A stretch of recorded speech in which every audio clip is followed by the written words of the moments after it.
Olá, hoje eu quero falar com você, coleguinha de pele branca, assim como eu, e que se diz antirracista.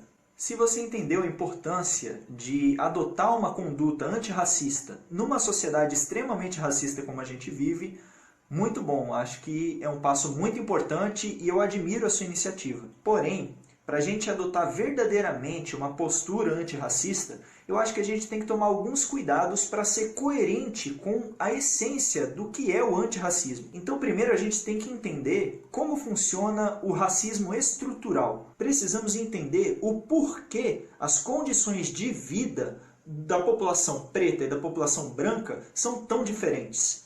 Isso tem uma explicação histórica. Essa realidade não é à toa. As nossas cidades foram formadas com alicerces altamente racistas. A população indígena e a população preta no Brasil foi escravizada por quase 400 anos. A conhecida Lei Áurea, a abolição da escravatura, na verdade a gente pode reputá-la como uma bondade cruel. Ela não proveu nenhuma condição para que esses escravos pudessem reconstruir suas vidas da porteira da casa grande para fora. Inclusive, muitos desses escravos nem sabiam o que existia no mundo da porteira para lá. Nós estamos falando de milhões de pessoas que foram colocadas na rua do dia para a noite, sem nenhum estudo e sem nenhuma inserção na sociedade de então. Elas não tinham moradia, elas não tinham para onde ir, elas mal tinham a roupa para usar. Essas pessoas foram colocadas na rua sem nada e sem direito a nada. Assim surgiram as favelas e as desigualdades territoriais dentro das cidades. O povo preto teve que se refugiar nos morros, construíram favelas para sobreviver. Nas primeiras décadas após a abolição, a população preta não podia nem sequer descer aos centros da cidade. Essa população foi sistematicamente perseguida e reprimida durante décadas. Inclusive, suas manifestações culturais eram proibidas. Rodas de samba, capoeira, qualquer manifestação cultural afro-brasileira era reprimida pelas forças oficiais. Gente, nós não estamos falando de outra vida. A gente não está falando de coisas que só existiram nos livros, de coisas de milênios. Nós estamos falando de pessoas que conviveram com os nossos avós. A escravidão e o abandono do povo de pele preta são fenômenos muito recentes na nossa história. Repercutem até os dias de hoje. Repercutem nas desigualdades sociais de toda sorte. Na desigualdade de renda, na desigualdade territorial. Essas pessoas tiveram filhos, tiveram netos, muitos deles estão vivos hoje. E toda essa população teve que superar a condição de pobreza a que foram entregues pouco tempo atrás. Então é claro que se você é filho de pobre, o seu pai, a sua mãe também são filhos de pobres, e os seus avós também são filhos de pobres, a probabilidade certamente é que você seja pobre. Agora, se você vem de uma família com boas condições de vida, muito provavelmente você vai ter oportunidades que a maior parte dessas pessoas não vão ter. Durante muito tempo no nosso país, essa divisão de famílias com boas condições e famílias com más condições era feita por cor da pele. 100% da população preta era pobre até pouco tempo atrás. Então, evidentemente, isso ainda repercute nos dias de hoje. E repito, essa distinção, esse racismo estrutural foi plantado e cultivado pelo Estado brasileiro. Tudo isso reverbera muito claramente nos dias de hoje. O racismo estrutural está em todos os lugares onde a gente possa olhar.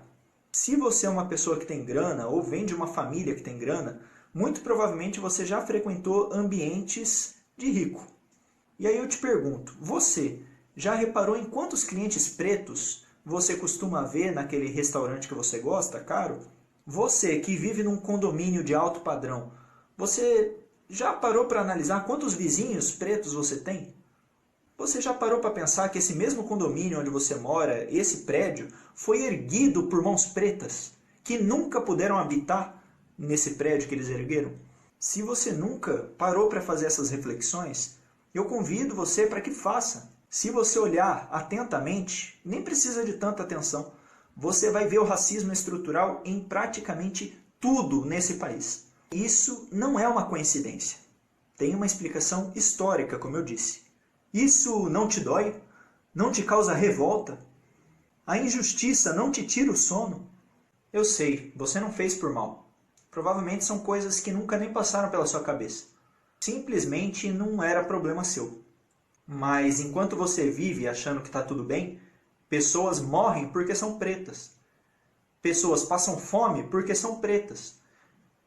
Pessoas não conseguem acessar determinados ambientes e determinadas oportunidades porque são pretas. Muitas pessoas não se veem em condições de ter sonhos ou grandes perspectivas na vida porque são pretas. E essa é uma coisa que você nunca vai entender. E eu espero que daqui em diante você também nunca mais se conforme com isso. Você acha que você teria os sonhos que você tem caso você fosse o filho mais velho de uma família pobre de 5 irmãos, que você tivesse que tomar conta dos seus irmãos enquanto sua mãe vai trabalhar para conseguir trazer comida para dentro de casa? Muito provavelmente não. E essa é uma realidade de muitas famílias brasileiras. A maior parte dela, claro, preta. E esse é um problema que foi semeado por um Estado governado sempre por poderosos brancos. Voltando ao racismo estrutural, como eu disse, ele pode ser visto em tudo. Eu vou passar aqui alguns dados que comprovam isso. O rendimento médio mensal de pessoas brancas ocupadas é 74% maior do que o de pessoas pretas ocupadas. A proporção de pessoas pretas cursando o ensino superior é de 18%. Já de pessoas brancas é de 36%, o dobro, mesmo com as cotas raciais. 3,9% da população branca é analfabeta. Entre a população preta, esse índice é de 9,1%. A taxa de homicídio de jovens pretos também é 3 vezes maior do que de jovens brancos. 2/3 da população carcerária é preta.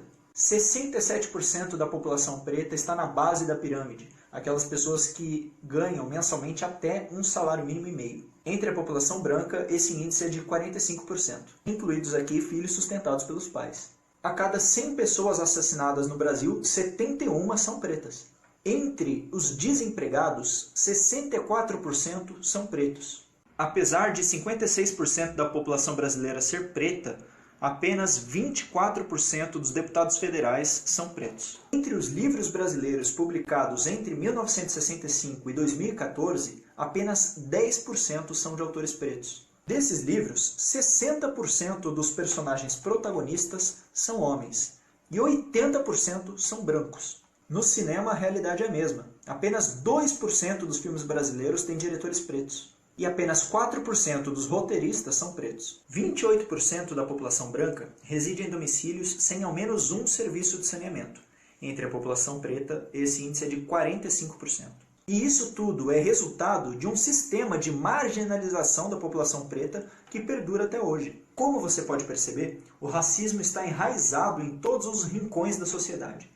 Então não tem como você adotar uma postura antirracista defendendo políticas públicas racistas. Você não pode se dizer antirracista e concordar com políticas públicas que perpetuam todo esse racismo estrutural que a gente citou.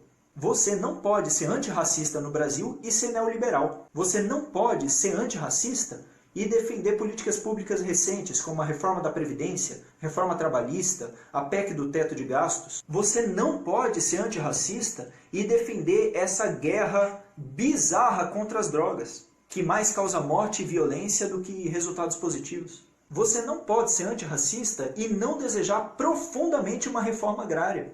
Você não pode ser antirracista e condenar o sistema de cotas, principalmente com os argumentos superficiais de sempre.